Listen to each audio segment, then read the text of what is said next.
Hey, beautiful people, this is Marissa Monique. I'm evaluating season 4, episode 7, Ready to Love. If this runs too long, then I'll just make it 2 parts, but for now, it's part 1. Something that I just was reinforced in this episode, watching all of the contestants, is that, and also something that I've learned over the years in dating, is that you have to be yourself always. Don't try to be somebody else you aren't, or try to be what someone else wants you to be, or what you think someone else wants you to be. So be yourself. And then something that is really important is trust your village. These people are like guardrails. You know how you're up in the mountains driving and there's that rail on the side, like right before the cliff? That's how your friends are. Your really good friends are. And so a lot of us, we get caught up in relationships and we abandon our guardrails sometimes. That's our close friends and family that are like, hey, take your time, slow down. I'm not sure about them. Did you ask them this? I don't like that. This is a red flag. A lot of us are so enamored and so caught up and just maybe so lustful after someone that we don't even acknowledge our guardrails. So if anything, stay present and acknowledge your guardrails, and really, don't be so offended or become defensive by what your guardrails have to say about someone.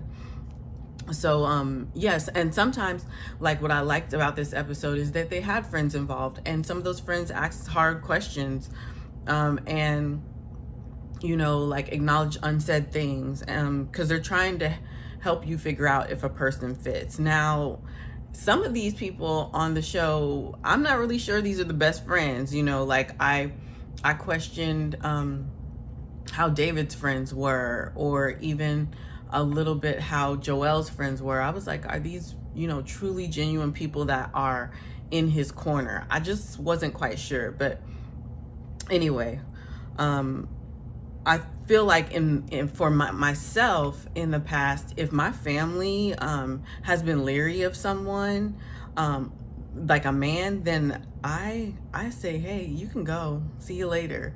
And there's been times where I have told people in my family, hey, I'm not sure about him. I don't know if that's a good fit. And, they continued on. And it's been a challenge. There's been some things that have come up. So like I said, trust your guardrails. Even if it doesn't quite make sense to you, just ask that God reveal the truth later. And a lot of times it will be revealed. Let's see. I like that Kyra's kind of unscripted, and I really appreciate that she just kind of shares her true thoughts and her true concerns with the men. I think she's calculated, but she's still real, and she's careful. And I think that's great. Something I learned in this episode about Liz is that, or just I felt like I wanted to be a fly on the wall and remind her that there's more than salvation. But I also want to acknowledge that you can't fight a natural connection. If she truly feels a natural connection with David, then I completely understand. But hopefully she's giving the men a little bit more than, just chats about, salvation and her walk with God, because we're all human and we have human interests and things that we are into. There's a element of us about living our everyday lives that people need to, know about. And I felt like Liz kind of she sat with some of the friends like she was being interviewed, and that she wanted to say the right thing when you just need to be real. And I enjoyed watching Kyra do that, and I also watched Alexis do that, and I thought that was great. I felt like Chrysanthemum, once again, you can't just be pretty, you gotta have depth, and you also need to be aware of how you present yourself. That was another thing on the double date with Ron and Alexis. Alexis, I felt like, had a point, or I'm on the side with Alexis. Why do you show up in a see-through cat suit when you're trying to meet the friends and stuff? I think you should be very aware of that as a woman or a man, how you're presenting yourself to someone else's friends and family. And err on the side of being a little more modest, because there's a time and a place for everything. That cat suit would have been perfect. It was just her and Ron out kicking it on a Saturday night, and she wanted to be uber sexy. But also maybe she was trying to, placate to Ron's male friend and see if he was like, yeah, you gotta get with her, she's fine, you know, like you don't know what her like angle was or whatever. But I found out in this episode that, I mean, Ron has said over many episodes that he wants kids and a family.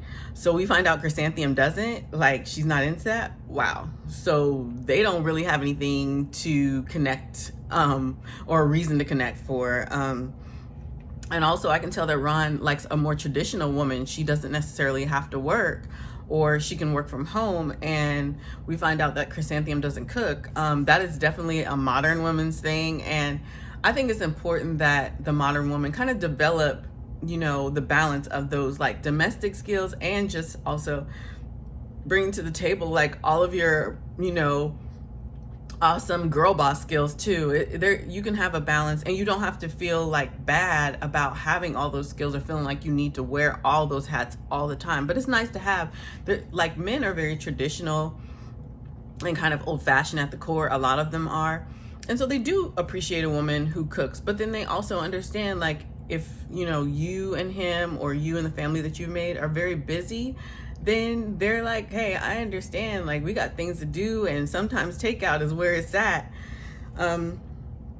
So what was interesting about the end of this episode was that all of the men have abandoned their number one connections for the laid back attitude and beauty of the chocolate goddess Kyra. That is so interesting, and I'm going to address that in part 2, Ready to Love season 4, episode 7. See you soon.